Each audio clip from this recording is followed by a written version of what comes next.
Hello again, everybody. It's Scott Casper, Takedown Wrestling. We continue our worldwide coverage of the sport. This time we head to Manhattan. Noel Thompson back finally from the Commonwealth Games that took place in Glasgow, Scotland. He joins us now. Noel, welcome home.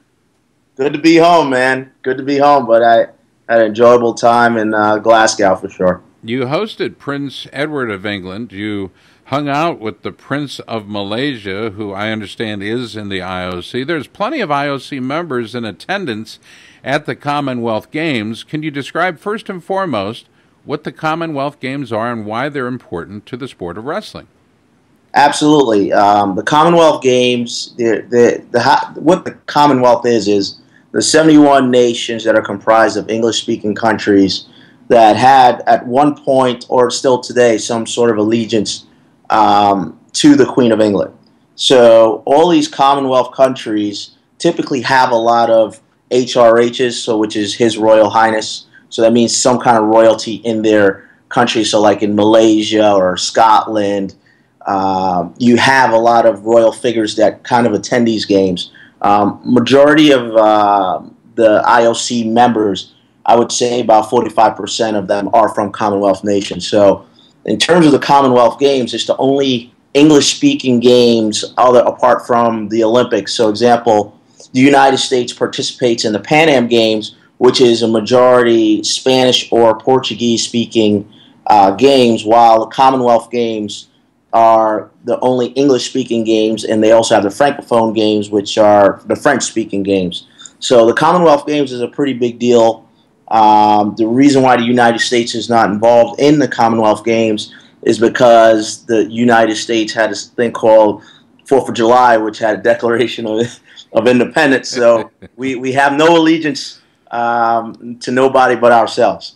Right, but now you mentioned the Pan American Games, the U.S. being primarily the only English-speaking country in the Pan American Games. The balance would either be Spanish or Portuguese or some form thereof. Is that correct?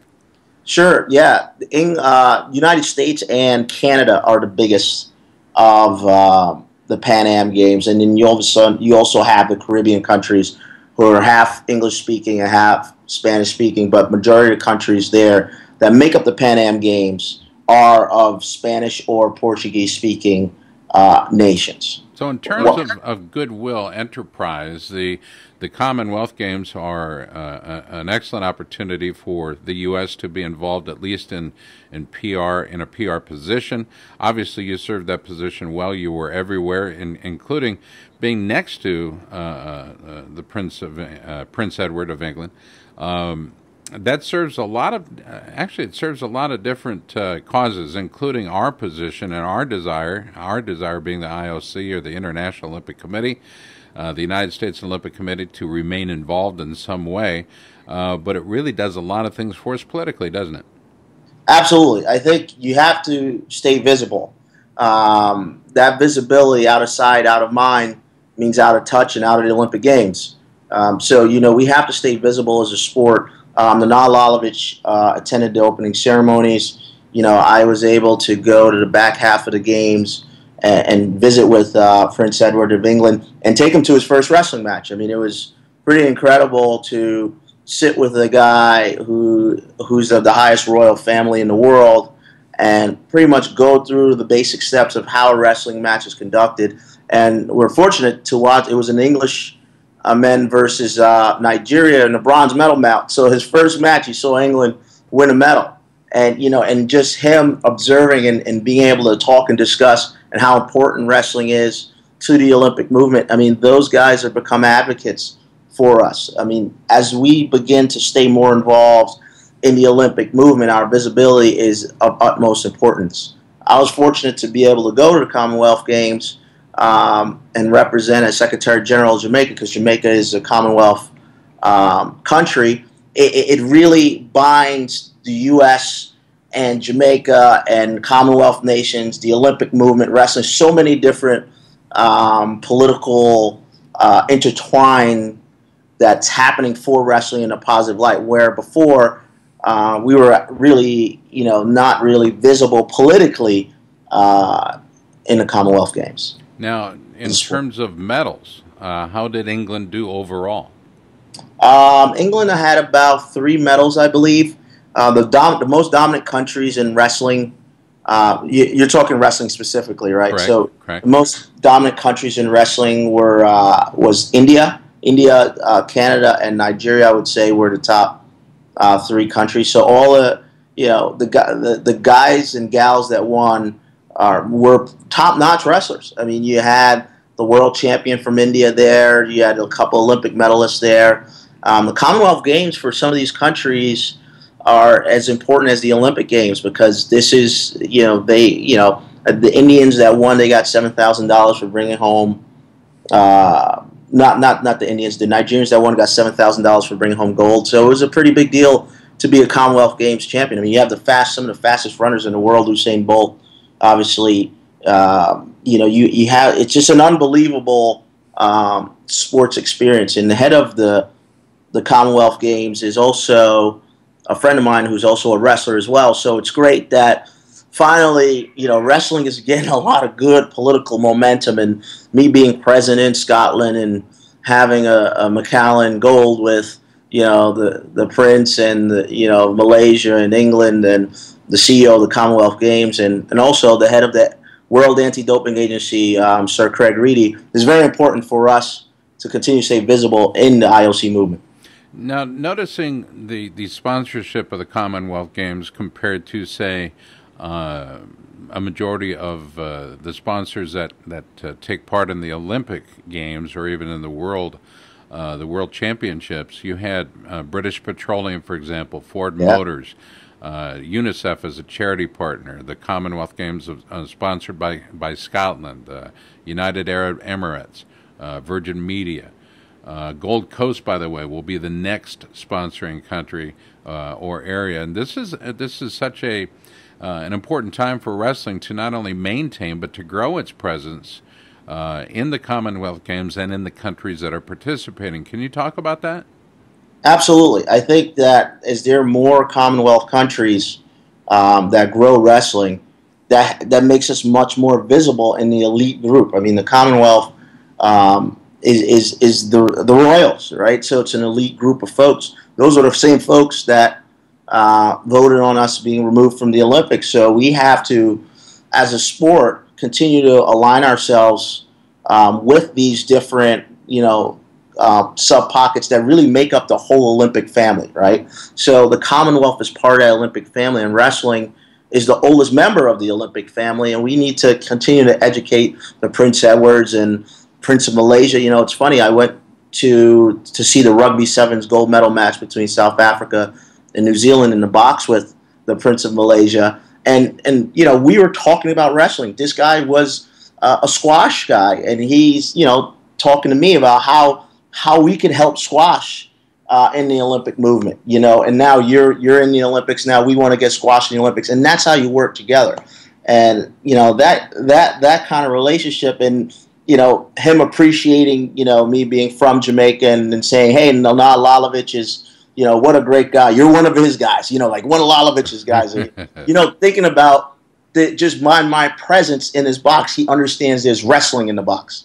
You understand versus what country he's just looking at as sports. So it's like, oh, you're one of Lalovich's spies, And it was great. And we're singing, Harry Belafonte Deo together and enjoying ourselves. I mean, and that's what, they become to say, these guys in wrestling or girls in wrestling, they're good people, man.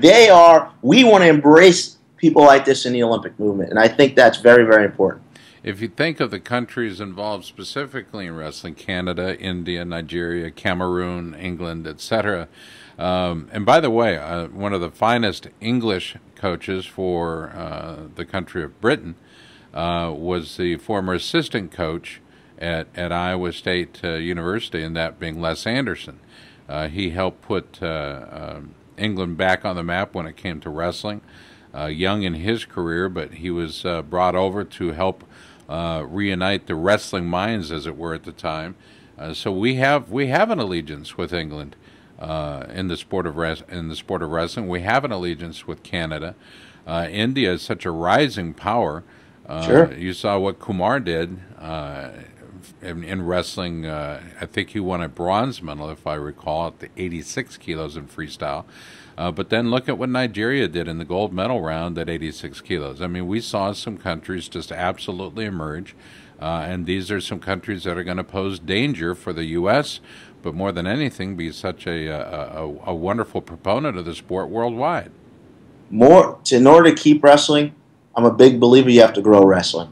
And the Commonwealth is going to continue to grow wrestling because of all those Caribbean nations that are starting. Jamaica is a great example of that are going to continue to grow, and all those different islands, like the Falk Islands to the all these different islands off the coast of Africa. That, I mean, it's an integral part of our sport, and we have to, instead of distance ourselves from the Olympic family, embrace the Olympic family, and they'll embrace us. And I think us having a presence at the Commonwealth Games and it is tremendous. It's tremendous because it wasn't there before. That never existed a year ago, in which you had wrestlers sitting with royal family members and talking about wrestling and discussing commonalities. I think that only grows and enhances the visibility of our sport. That only strengthens the leaders in our sport. And I'm really a firm believer in terms of FILA, the Bureau has to have relationships with the IOC, because those are the folks that are voting on our livelihood, on our day-to-day, affect the 30 million wrestlers around the world. So that connectivity is very, very important for not just for us today, but for the future generations of wrestlers to come. I'll give you some totals, medal totals, and then I'll ask you about the economic impact if we can go there for a moment. But India stood at the top with a total of 13 medals, Canada with 12, Nigeria with 12, a pair of them at 12, and then it was England with 5, Cameroon with 4. That's how it all ended. Gold medal standings had Canada in the lead overall in the wrestling medals in the search for gold. 2 silver, 3 bronze. Now, you mentioned India being a rising country. What does this mean for the country of India, the country of Cameroon, and the balance? Nigeria especially. I think Nigeria is an emerging power. What does it mean economically for these countries, and further, maybe even more in depth, what does it mean for wrestling? Well, I think when you start to have medalists from these nations, those governments invest more in those sports, right? So it grows the wrestling pie. So, India wins the Commonwealth Games as a medal count. They go back and market that to their government officials, who then make their budgets bigger. So if their budgets become bigger, that means there's more opportunities for wrestlers in those nations. And that essentially means there's a bigger wrestling pot. So we have to continue to make sure these countries, these developing nations, have sponsorship, right? Whether it's from them winning and having their government sponsor them, or having companies sponsor certain teams. I think that's very important, because we've got to continue to grow that wrestling pot. So economically, it's only positive outcomes. 71 nations, 2 territories. Okay, 71 nations and territories, 2 billion citizens, and 1 Commonwealth family. We're talking about an enormous number of people in a variety of economic conditions. We're talking about a variety of countries that have the ability to either continue wrestling in its position or advance it. I can't see us going backwards, but it'll be those that bury their heads in sand that will allow the sport to go backwards. And I don't think we have a leader in Lalovic who is willing to bury his head. As a matter of fact, he's probably the most outspoken of leaders that we've had in this sport for a good number of years. Would you say that's true? Absolutely. I went to when I was at the games. Everyone all they talked about was how great Lalovic was, how great it was, a pleasure to meet the International Federation president. That's what you want to hear about wrestlers, because we're trying to get a seat on the IOC board. People don't realize wrestling doesn't have a seat on the IOC board yet. So that's the next step, right? And that lobbying effort, and that movement is beginning now, right, to have a seat on the IOC board. And then from there, we begin to be able to make decisions on behalf of other sports, right? We have to work ourselves from the bottom all the way up. So now we're back in the games, but now we politically have to climb that political ladder so that we're always in the room we always have someone representing the voices for the world, for all these 30 million athletes that compete around the world. So, I mean, it's tremendously important at the Commonwealth Games that we have an attendance that had presence. You know, there are 46 actual countries that wrestle in the Commonwealth, and they're growing. So there's a new country, the Cook Islands, is the newest addition to those 46 countries. And we're going to continue to grow that, and hopefully it grows to be having all 71 of the Commonwealth nations have wrestling in them. Many of these countries that are involved have a history with the sport of wrestling. How strong it is today, I think, is an economic question. Absolutely. Guyana, Guernsey, Grenada, Gibraltar, Ghana, Fiji, the Falkland Islands. And they all have traditional wrestling, right? So exactly. You know, one thing we never count in wrestling, which we should do a better job of, is there are probably 30 million wrestlers in the world, but there's probably another 15 million of traditional wrestlers. So that natively, as native to their land, this kind of style of wrestling has always been there. That's huge. That's a huge weapon in the sense of the Olympic movement of how we care for our Aborigines people. Most sports don't have anything that Aborigines people competing, and wrestling does. That's something. Noel Thompson, our guest, he is one of the movers and the shakers in this sport. He has a greater goal, and that, of course, the not the survival, but the promotion of our sport to leave it in better hands when his day has ended. But I don't see that happening for quite some time. When we come down to the end of it all, the Commonwealth Games is a step. What's next for the greater community of wrestling when it comes to major events that will involve a wide variety of people, as the Commonwealth Games did? Well, I think, you know, we could, as a sport, could host more sports festivals for wrestling, right? To really, maybe you could have a games where it's Commonwealth versus Pan Am versus Francophone nations. I think that, you know, it's the more people get together, the more they appreciate each other, the more we could grow and be able to gel ideas together. And I think that's very important. And I think, you know, part of my campaign to be a FILA Bureau member representing Jamaica is, you know, we got to bring people together. We got to continue to grow the pie, because if we grow wrestling, we will keep wrestling. And that's very important for the future generations of wrestlers. No, in terms of rules, in terms of weights and everything, whether it's men's or women's freestyle, how similar were these games to Olympic rules, international rules, rules that we must be endorsing here stateside? How similar were these games and the rules and the weights compared to, say, the Olympic or the world movement? Exactly the same.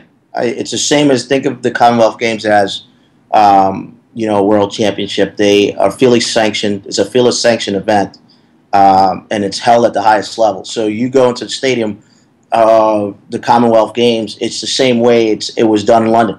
The exact same setup. You know, in the final medal rounds, you have, you know, the person holding the name of the country walking the athlete out. I mean, it was a phenomenal setup. You know, Scotland, Glasgow, they done a phenomenal job. The organizer, David, is a good friend of mine. You know, he was a wrestler at Springfield College. So, you know, we finally have, you know, representation in the political movement to help wrestlers around the world. And all we got to do is continue to have the right people in position to continue to drive that message home. Rugby sevens, let's finish with this. You were able to go to the a few of the rugby events, thousands and thousands of people, very active. What seems like, from a television perspective, several hundred players on the field all playing at one time. It seems like that. I know that's not true, but how exciting was rugby for you?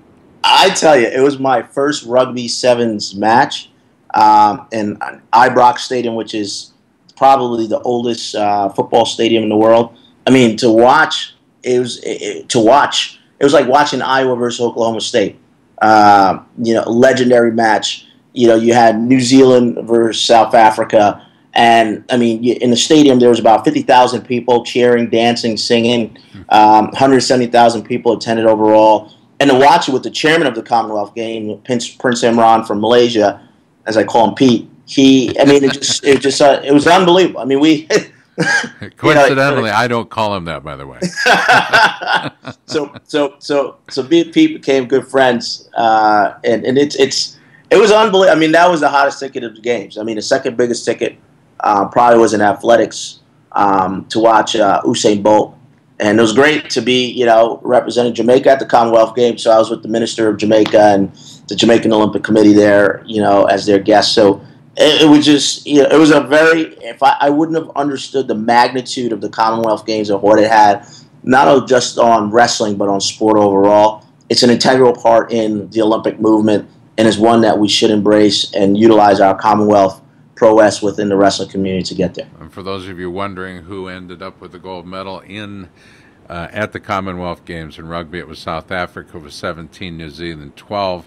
The silver went to Australia over Samoa, 24-0.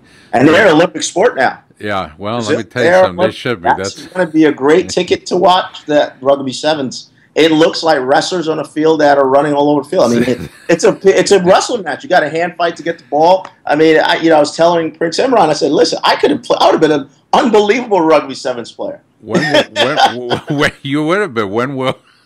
When will we start drop kicking in wrestling? That's what I want to know. That's exciting to watch for sure. Noel, we appreciate you traveling on behalf of the sport, representing us politically and in social settings as well. I don't think anybody out there is more capable or more affable than you. So we appreciate you doing that for us. Thank you. And thank you for the update on this beautiful Sunday morning in Manhattan. We appreciate that. And we look forward to our next when is the vote, by the way, to potentially install you in Jamaica for that position and then potentially run? When does that begin, and when do they make the vote? September 7th is 6th and 7th of the days in Tashkent, Uzbekistan. So I'm literally in the middle of my campaign trail. Commonwealth was a big stop for me. Obviously, there's 46 nations there.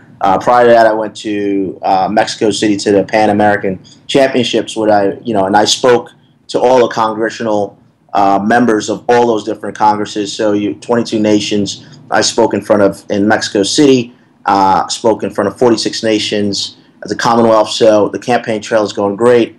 I have Croatia next for the Junior World Championships, and then Tashkent, Uzbekistan. So we are doing really well, and I'm looking forward to Uzbekistan. 23 minutes with Noel Thompson on a Sunday morning. Noel, thank you so much for the time, and again, thank you for representing our sport so well. Thank you very much, Scott.